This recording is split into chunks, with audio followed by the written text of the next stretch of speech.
Welcome back, history lovers, or at least fans of the wonderfully weird.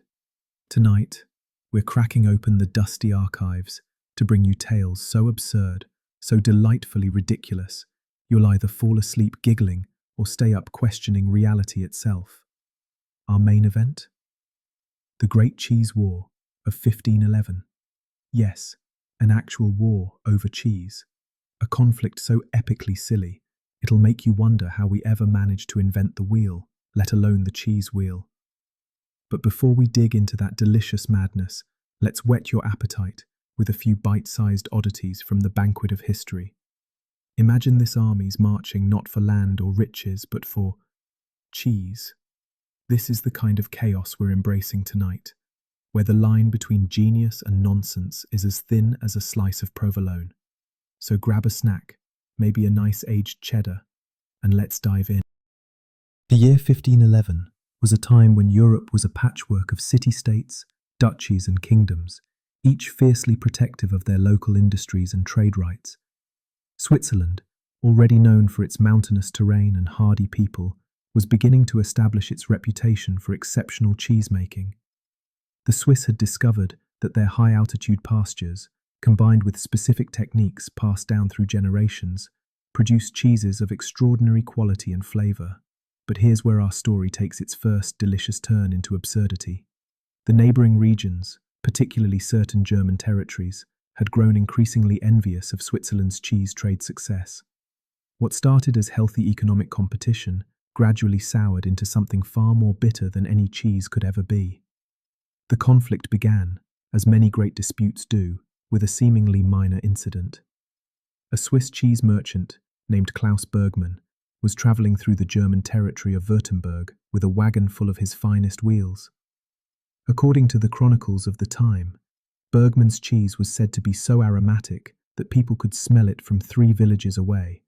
Whether this was a compliment or a complaint depends entirely on your perspective and your relationship with pungent dairy products. Local German cheesemakers, already frustrated by the competition, saw Bergmann's passage as an opportunity to make a statement. They blocked his wagon, claiming that his cheese was too smelly to transport through their territory and that it was corrupting the local air quality. Bergmann, being a proud Swiss craftsman, responded that his cheese was a work of art and that the Germans simply lacked the sophistication to appreciate true quality. What happened next would make even the most seasoned diplomats shake their head in wonder. The local guild of German cheesemakers formally complained to their duke, claiming that Swiss cheese was not only an assault on their senses, but also an economic threat to their livelihoods. They demanded that all Swiss cheese be banned from their territory, and that any found crossing their borders be confiscated and destroyed. The Swiss, naturally, were not about to let such an insult to their dairy craftsmanship go unanswered. The cheesemakers of the canton of Bern sent a formal delegation to the German duke, bringing with them their finest specimens as evidence of their superior quality. The delegation included Master Wilhelm Tell, a descendant of the famous archer, who carried a wheel of cheese that had been aging in mountain caves for over 2 years. The Germans, however, remained unmoved by this dairy diplomacy. In fact, they doubled down on their position, declaring that not only was Swiss cheese banned, but any German caught purchasing it would face hefty fines. They established cheese checkpoints along their borders, complete with official cheese inspectors, whose job it was to identify and confiscate any contraband dairy products. This is where our tale transforms from mere trade dispute to something approaching actual warfare. The Swiss, feeling that their national honour was at stake, began organising what they called cheese smuggling operations. These weren't your typical covert missions involving state secrets or military intelligence. No, these were elaborate schemes designed to sneak wheels of cheese past German border guards. Picture, if you will, Swiss farmers disguising wheels of cheese as millstones, hiding them in hay wagons, or even strapping them to the undersides of cattle. One particularly creative smuggler allegedly trained his dog to carry small rounds of cheese in specially designed saddlebags, sending the animal across the border under cover of darkness. The Germans, not to be outdone in the creativity department, responded by training their own dogs to detect Swiss cheese by scent. they established what might have been history's first canine customs unit, with specially trained cheese-sniffing dogs patrolling the borders. The sight of armed guards accompanied by dogs frantically sniffing every passing wagon for contraband dairy products must have been simultaneously intimidating and utterly ridiculous. As word of this conflict spread throughout Europe, other regions began choosing sides in what was becoming known as the Great Cheese War. The French, being French, initially remained neutral, claiming that all cheese was sacred, regardless of its origin. However, they eventually sided with the Swiss after German forces confiscated a shipment of French wine that had been stored next to Swiss cheese, claiming it had been contaminated by proximity. The Italians, masters of cheesemaking in their own right, saw an opportunity to expand their market share, while the Swiss and Germans were distracted by their dairy drama. Italian merchants began flooding both territories with their own cheeses, marketed as neutral cheese that offended no one and satisfied everyone. This opportunistic cheese diplomacy would later be studied by business schools as an early example of crisis marketing. Meanwhile, the actual conflict was escalating in ways that would have been comical if not for the genuine passion with which both sides pursued their cause. The Germans established what they called the Pure Cheese Initiative, a campaign to promote only locally produced dairy products. They created propaganda posters showing heroic German farmers defending their cheese wheels from invading Swiss varieties, complete with slogans like "Keep our curds clean" and "German milk for German cheese." The Swiss responded with their own public relations campaign, emphasizing the ancient traditions and superior quality of their mountain cheeses. They commissioned artists to create paintings depicting Swiss cheesemakers as noble craftsmen working in harmony with nature, while German cheese was portrayed as the product of inferior lowland methods. But the real escalation came when both sides began recruiting allies. The Swiss reached out to other mountain regions, forming what they called the Alpine Cheese Alliance. This coalition included cheesemakers from parts of Austria and northern Italy, all united in their belief that high-altitude dairy production was inherently superior to lowland methods. The Germans, not to be outdone, formed their own coalition called the Continental Cheese Congress, which included various Germanic territories and even some regions of what is now Poland. Their platform was based on the principle that cheese should reflect the character of the land and people who produced it, and that foreign cheese was a threat to local cultural identity. The absurdity reached its peak when both sides began conducting what can only be described as cheese military exercises. The Swiss organized elaborate demonstrations where they would march in formation while carrying wheels of cheese instead of shields. They developed specific drills for protecting their dairy products during transport and even created a tactical manual for cheese-based warfare. The Germans, equally committed to their cause, established cheese fortifications along their borders. These weren't metaphorical barriers, they were actual stone walls designed specifically to stop cheese smugglers. Guard towers were equipped with long-range cheese detection equipment, which mainly consisted of soldiers with particularly sensitive noses. One of the most documented battles of this ridiculous war occurred at a village called Käseberg, which literally translates to Cheese Mountain. A group of Swiss smugglers had been caught attempting to transport an enormous wheel of aged Gruyère across the border, hidden inside a hollow tree trunk. The German guards discovered the contraband when the tree began to emit an increasingly powerful aroma that could be detected from several hundred yards away. What followed was a standoff that lasted for 3 days. The Swiss smugglers refused to surrender their precious cargo, while the German guards insisted that the cheese represented a clear violation of their territorial integrity. Negotiations were complicated by the fact that the cheese was continuing to age during the standoff, becoming more potent with each passing hour. Local villagers, who had initially been amused by the situation, began to complain about the overwhelming smell emanating from the disputed tree trunk. Some claimed that the aroma was so intense that it was affecting their ability to eat their own meals. Others reported having vivid dreams about cheese, which they attributed to inhaling the fumes from the hidden Gruyère. The situation was finally resolved when a local priest suggested that the cheese be divided equally between both sides, with each portion to be consumed immediately to prevent further aromatic offence to the community. This solution, while practical, satisfied no one and only served to intensify the underlying conflict. News of the Käseberg incident spread rapidly throughout the region, inspiring both admiration and ridicule. The Swiss hailed the smugglers as heroes who had risked everything for the honour of their craft. The Germans praised their guards for their unwavering commitment to border security, even in the face of overwhelmingly pungent opposition. As winter approached, both sides began to realise that their conflict had become something of a public spectacle. Travellers from across Europe were making detours to witness the cheese checkpoints and military exercises. Merchants began selling souvenirs, including miniature wheels of war cheese and toy soldiers carrying dairy-based weapons. The economic impact of the conflict was beginning to outweigh its symbolic importance.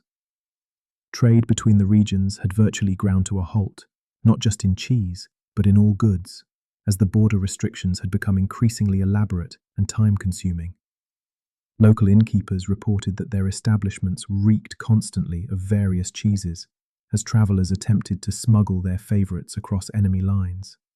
More importantly, both sides were running out of money to fund their dairy defence initiatives.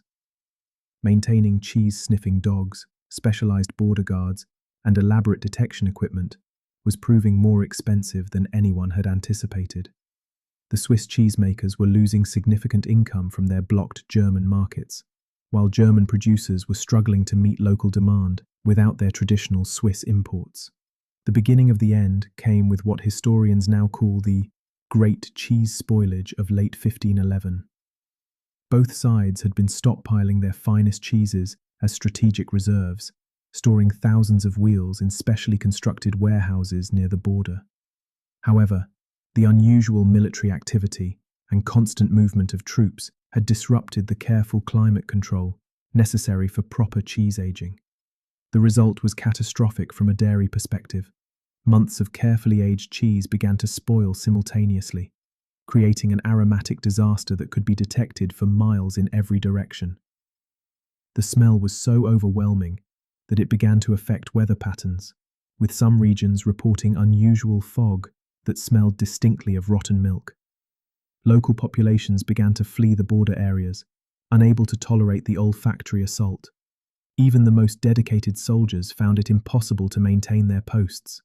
The carefully trained cheese-sniffing dogs became completely unreliable, their sensitive noses overwhelmed by the constant barrage of competing scents.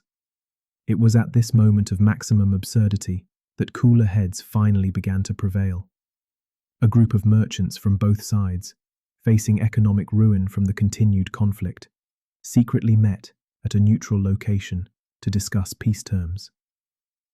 Their meeting place was a monastery, whose monks had maintained strict neutrality throughout the conflict, sustaining themselves on bread and water to avoid taking sides in the dairy dispute.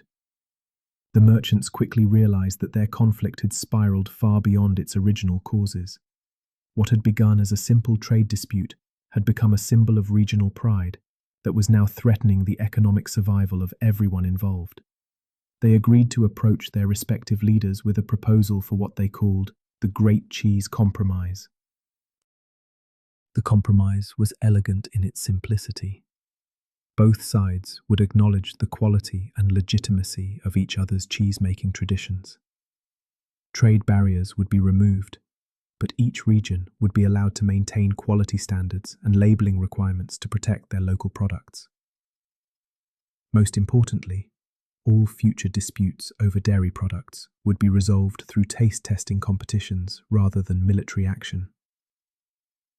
The formal end of the Great Cheese War was marked by the signing of the Treaty of Dairy Détente in early 1512. The ceremony itself was a masterpiece of diplomatic absurdity. Representatives from both sides met at the border, where they shared a meal consisting entirely of various cheeses from both regions. Each participant was required to taste and publicly compliment at least 3 varieties from the opposing side. The treaty included several clauses that would seem ridiculous in any other context, but made perfect sense given the nature of the conflict. Both sides agreed to maintain cheese corridors for the safe passage of dairy products. They established joint quality standards and even created an international cheese tasting panel to resolve future disputes. Perhaps most importantly, they agreed to hold an annual cheese festival at the former battlefield of Käseberg, celebrating both Swiss and German dairy traditions. This festival continues to this day, drawing visitors from around the world who come to commemorate what many consider to be history's most deliciously absurd conflict. The aftermath of the Great Cheese War had several unexpected consequences that rippled through European history. The conflict had demonstrated that even the most ridiculous disputes could escalate into serious economic and social problems if left unchecked. It became a cautionary tale about the importance of diplomatic communication and the dangers of allowing pride to override practical considerations. More practically, the war led to several innovations in food preservation and transport that would prove valuable for centuries to come. The elaborate smuggling techniques developed during the conflict contributed to advances in packaging and storage that benefited all types of trade goods. The cheese detection methods, while originally developed for military purposes, laid the groundwork for modern food quality inspection techniques. The conflict also had unexpected cultural impacts. The publicity surrounding the war led to increased interest in regional food specialties throughout Europe. Other areas began promoting their own unique products with the same passion that the Swiss and Germans had shown for their cheeses. This trend toward regional food identity would eventually contribute to the rich culinary diversity that Europe is known for today. From a military perspective, the Great Cheese War became a case study in how unconventional conflicts could require unconventional solutions. Military academies began including courses on economic warfare and the importance of understanding civilian morale in any extended conflict. The idea that armies march on their stomachs took on new meaning when applied to soldiers who might have to endure overwhelmingly pungent battlefield conditions. The diplomatic innovations developed during the peace negotiations also proved influential. The concept of neutral taste testing panels would be adapted for other types of trade disputes. The idea of shared quality standards became a model for later international trade agreements. Most importantly, the emphasis on cultural appreciation rather than cultural dominance became a template for resolving conflicts between neighboring regions with different traditions. Individual participants in the Great Cheese War became local legends in their respective regions. Klaus Bergmann, the Swiss merchant whose aromatic wagon had started it all, was celebrated as a hero who had stood firm in defense of his craft. His wagon route became a pilgrimage site for cheese enthusiasts, and his descendants continued his business for generations, always emphasizing their family's role in the historic conflict. The German border guards who had first confiscated Swiss cheese were similarly honored, though their legacy was more complicated. While they were praised for their dedication to duty, they were also gently mocked for the extreme lengths to which they had taken their cheese detection efforts. The specially trained dogs became local celebrities, with several of them being retired to comfortable lives as mascots for German dairy cooperatives. The monks who had hosted the peace negotiations became known throughout Europe for their diplomatic skills and their ability to remain neutral in even the most polarizing conflicts. Their monastery became a center for conflict resolution, with disputes from across the continent being brought to them for mediation. They developed a reputation for being able to find common ground between even the most seemingly incompatible positions. As our tale draws to a close, it's worth reflecting on what the Great Cheese War teaches us about human nature and the curious ways that conflicts can develop and resolve. At its heart, this was a story about people who cared deeply about their work and their traditions. The cheesemakers on both sides weren't just defending their products, they were defending their identity, their heritage, and their way of life. The absurdity arose not from the passion itself, but from the lengths to which that passion was taken. The transformation of a trade dispute into a military-style conflict demonstrates how quickly rational disagreements can become irrational conflicts when pride and ego become involved. The elaborate detection systems, the military exercises with cheese wheels, and the aromatic standoffs all seem ridiculous in retrospect, but they made perfect sense to the participants at the time. Yet the story also shows the power of practical wisdom to overcome even the most entrenched positions. When the economic costs became too high and the situation became too absurd to sustain, cooler heads were able to prevail. The merchants who initiated the peace process understood that their livelihoods were more important than their pride, and they were able to find a solution that honored both sides' concerns while restoring practical trade relationships. The Great Cheese War reminds us that history is full of conflicts that seemed monumentally important to those involved, but appear wonderfully silly to later generations.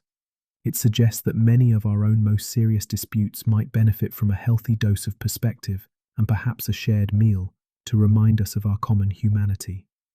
Tonight, as you drift off to sleep, perhaps you'll dream of aromatic wagons rolling through mountain passes, of border guards with sensitive noses standing watch over wheels of contraband cheese, or of diplomats carefully negotiating the terms of dairy détente. These dreams might seem absurd, but they represent something very real about the human capacity for both conflict and cooperation, for both stubbornness and wisdom.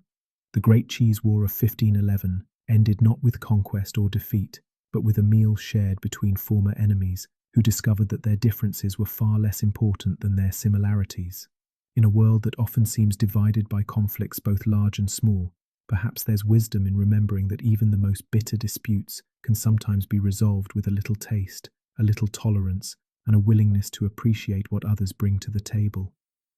And so we close this chapter of delightfully absurd history, hoping that these tales of passionate cheesemakers and diplomatic monks have brought a smile to your evening and perhaps a new appreciation for the wonderful complexity of human nature. Sweet dreams, and may your rest be as peaceful as the post-war dairy markets of 1512. Thank you for joining me on this journey back through time. I hope you enjoyed it just as much as I did. Close your eyes if they aren't already, and listen to the soothing backdrop of calming sounds as I finally sentence you to sleep.